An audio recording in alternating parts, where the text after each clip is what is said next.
What's up guys, Black Sagres here. Now I know there's been a lack of videos from us the last few weeks or a month or so, after the debacle that was our attempt at a Modern Warfare 3 live stream. But we've all been far too busy, or in my case, too sad. Let me explain. I have no idea what's going on in the video right now, as I'm going to have to record footage to fit after this. This is me pouring my heart out.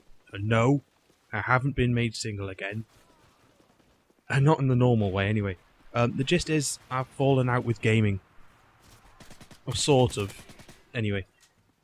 See, the thing is, you may have heard of a game released lately that's known in the gaming world as Modern Warfare 3. It's a pretty big release, in all fairness, that's had a monumental amount of hype pushing it along. I was swept along with it as well. But playing one night a few weeks ago, I had the sudden realization that I'd been sold half a game, and I'm not going to go on and on and on about this because, I mean, there's thousands of videos out there that people have bashed the game, blah blah blah blah blah. But okay, I think I'd been sold half a game, or maybe half a game's too generous. I'd been sold about 3/8 of a game, and I wasn't very happy at it.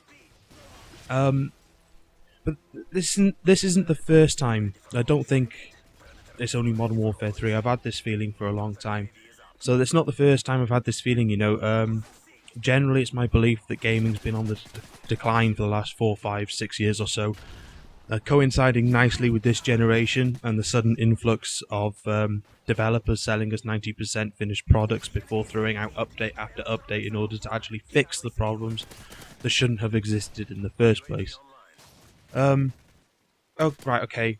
So, I'm sounding a bit Scrooge-like right now. I even feel like putting on my sleeping hat and my fluffy slippers and punching Kermit the Frog in the face, but let's lighten the mood. Skyrim. Right, Skyrim.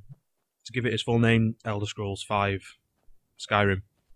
For a time, Modern Warfare 3 was banished to the small, dark space behind my bookcase, while Skyrim took hold of my life, grabbing me around the balls with big Austrian hands, and, well, it didn't let go. In all fairness, we know what Arnold Schwarzenegger's been doing since he gave up the, being governor of California. But everything from the visuals, the luscious forest, dusted in snow with giant spiders prowling around, to the sounds, a small goat frolics through foliage next to a babbling brook, whatever. But there's such a massive sense of life about every part of the game, and Bethesda have done an amazing job of bringing the large sprawling cities to life, and pouring feeling into every quest line they produce. It's quite simply amazing that they managed to fix this game onto a PS3 Blu-ray, never mind an Xbox disc. And I'm going to say it's probably my favourite Xbox 360 release to date. Which is why I know it's so massive, which is why you can forgive the odd glitch that appeared in the game as people have explored. You know, the odd quest marker not appearing or NPCs disappearing, etc, etc. Now, for example, there's a quest called Blood on the Ice that is started in Windhelm after visiting the city a few times. Basically, spoilers by the way, very minor spoilers. You play CSI Gil Dovahkiin Grissom in Windhelm to find a culprit who's killing women. I think it's women. People. Let's say people. Killing people. The quest starts when you uncover a murdered woman on a gravestone. Or at least that's how it should start. Now the apparent issue at hand is that, slight spoilers again, I'd already killed this woman in one of the Dark Brotherhood missions, and the game is supposed to replace the murdered woman with someone else. It doesn't. That's fine though. Bethesda took on the information along with lots of other little glitches, and they've released a patch fixing all they could. When I say all they could, I mean they messed up damage and disease resistances and caused the occasional dragon to moonwalk across the sky. Now, safe to say, that seems a pretty big fuck up. So safe to say, I'm upset at this. Yeah, so... you could say, I mean, a lot of people have said, well, play it offline, but why should I? Why? Yeah, anyway. Basically, I've fallen out with this generation of games right at this instant. I have anyway, and I don't like what gaming seems to stand for anymore. Forget fun; it's all far too competitive. As every non-multiplayer games are plagued with being too short and being the unnecessary leaderboards. I mean, what happened to producing a first-class single-player experience? I said I needed a bit of a break from these games, and that's exactly what I did. I put down my battered Xbox controller to the side and picked up, nothing. Well, actually, no, I picked up a pint glass and got drunk. And I remember coming back the next day, coming home from wherever I was, and thinking, you know what, I want to play Final Fantasy 12. So I went out and bought it. And even though my PS2 is like twice the age of my Xbox, and not even my Xbox, Xbox in general, it's not failed me once. I mean, don't get me wrong, the power lead doesn't work anymore, and you have to fit a book to lean on the back of the power adapter going back into the PS2, otherwise it turns off every now and again. But other than that, it's absolutely fine. And don't get me wrong, Final Fantasy 12 is also a game with certain faults, pretty big faults. The voice acting and the character development come to mind initially, which you could say would be very big problems with the highly hyped games being released today. But in these problems, they feel a bit different though, because I know full well that nothing can be done about it. I mean, after the official release of the game, and obviously the developers knew this as well. They knew that when it's released, well, that there's nothing they can do. So I'm sure they tried with every ounce of themselves to produce a complete product, and I'm fine with that because I know full well that they obviously tried. It's not like they thought after, it's okay, we can patch it, we can change things, we can add things, you know. Yes, and as I was saying, I've been playing some random ass stuff back from my youth. I mean, I've been playing Pokemon again. Transport Tycoon Deluxe has absolutely stolen so many hours of my life the last 2 weeks.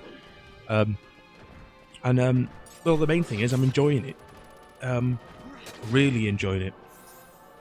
And I know I bashed Modern Warfare 3 at the beginning of the video a little bit. Not so much as what other people have been doing, but a little bit. And I mean, I'm not going to mention the obvious issues that everyone's having, having issues with.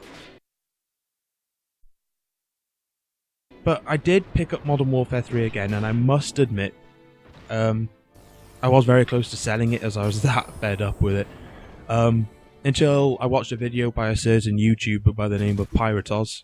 He doesn't need the advertisement, but there we go.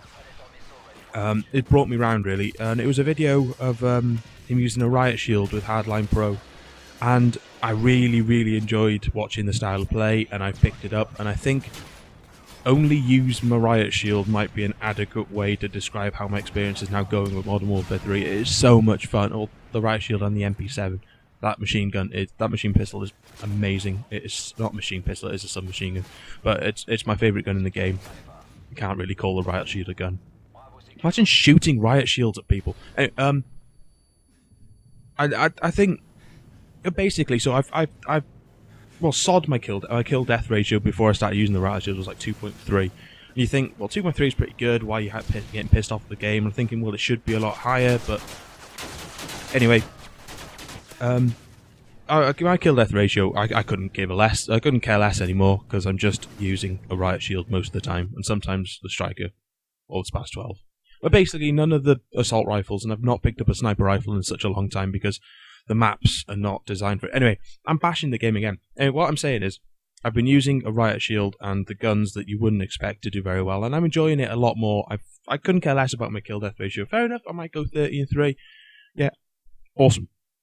But I think the moral of this is, no matter how pissed off you're getting at Modern Warfare, or anything in general, remember, it is what you make it, and what you make it should be fun.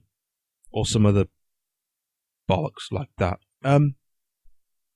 Anyway, yes, this is a video that we've, it's been a while coming, but I feel like making videos again. Hopefully, let's try and get some more out. Anyway, thanks for listening, and bye-bye.